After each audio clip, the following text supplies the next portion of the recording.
मैं शुरुआत तो डॉक्टर अजय आलोक आप ही से करना चाहूंगा, क्योंकि आपने भी राशिद अल्वी का बयान देखा होगा जिसमें वो ये कह रहे हैं कि ऐसा लगता है कि जो बातें बीजेपी और पीएम कह रहे हैं वही बातें अब पी चिदम्बरम कह रहे हैं। लगता है उन पर किसी तरह का दबाव है। देखिए, ऐसा है कि पी चिदम्बरम साहब ने कोई नई बात नहीं कही। ये पूरा देश जानता है कि भिंडरवाले को खड़ा किया था इंदिरा गांधी ने शिरोमणि अकाली दल को काउंटर करने के लिए, और उनको खड़ा करने के चक्कर में उनको मिलिटेंट बनाया इंदिरा गांधी जी ने, उनको आर्म्स, एम्यूनिशंस, वेपन सब कुछ सप्लाई किए। ये पूरा देश जानता है, कांग्रेस भी जानती है, गांधी कांग्रेस भी जानती है। चिदम्बरम जी आज चूंकि ये बात बोल रहे हैं इसलिए हम लोग डिबेट कर रहे हैं कि चिदम्बरम कैसे बोल सकते हैं, और बाकी कांग्रेसी जो परिवार के भक्त हैं वो कह रहे हैं कि उन पे हमारा इफेक्ट है। मत भूलिए, इसी चिदम्बरम जी को हमारे ही कार्यकाल में जेल जाना पड़ा था, उनके पुत्र को भी जेल जाना पड़ा था। इनके पुत्र अभी कांग्रेस से ही सांसद हैं, हमारे से सांसद नहीं है। हुआ क्या, जब सीमाएं पार कर गई, भिंडरवाले ने इंदिरा गांधी जी की बात मानने से इनकार कर दिया, तो इंदिरा गांधी जी ने सेना को स्वर्ण मंदिर के अंदर घुसा दिया, जो करोड़ों सिखों की भावना का अनादर था। देखिए, मैं पटना से आता हूं, राजीव जी यहां पटना से आते हैं। गुरु गोविंद सिंह जी का यहां पे 10वें गुरु का यहाँ पे शानदार गुरुद्वारा है। लाखों सिख यहाँ पे हर साल आते हैं बिल्कुल अपनी श्रद्धा व्यक्त करने के लिए। और 1984 में पटना के शहरों में जो दंगे हुए थे, सिखों को जो मारा गया था, उनकी संपत्तियों को लूटा गया था। ना मैं भूला हूँ ना राजीव जी भूले।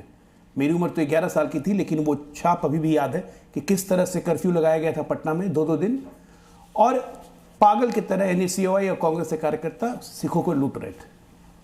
एक जज्बा चलाया गया, फ्रेंजी चलाया गया, इंदिरा तेरा ये बलिदान याद रखेगा हिंदुस्तान। अरे कौन सा बलिदान?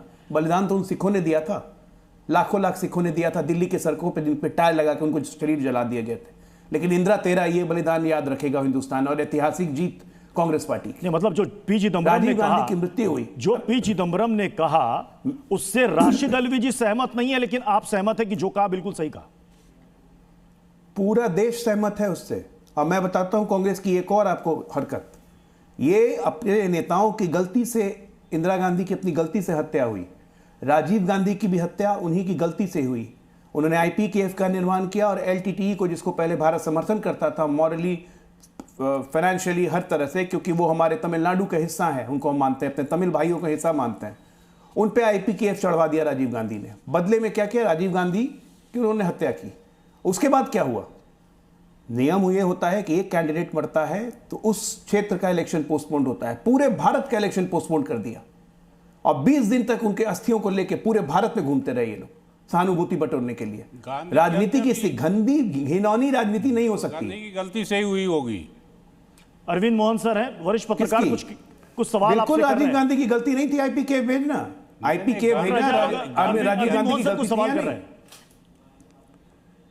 84 का मुझे अच्छी तरह याद है। 84 में पूरा देश इंदिरा गांधी के साथ था, आर्मी एक्शन के सवाल पे साथ था, और उसके बाद ऑफिशियली किसी पार्टी ने CPI से लेके BJP तक किसी ने उसका विरोध नहीं किया। तो आज अगर चिदम्बरम उसके उलट राय बताते हैं तो जरूर उसके पीछे कोई और वजह है, सामान्य वजह नहीं है। उसका विरोध हुआ था आर्मी एक्शन का, लेकिन वो बहुत छोटे ग्रुप्स ने किया, थोड़े से, और Akali group. Lieutenant general SK Sinha ने इस्तीफा दिया था जब वो आर्मी के अध्यक्ष थे। आप गलत बोल रहे हैं अरविंद जी। बहुत छोटे लेवल पे हुआ, पार्टियों ने नहीं किया, लगभग सर्वसम्मति इस्तीफा दे दिया।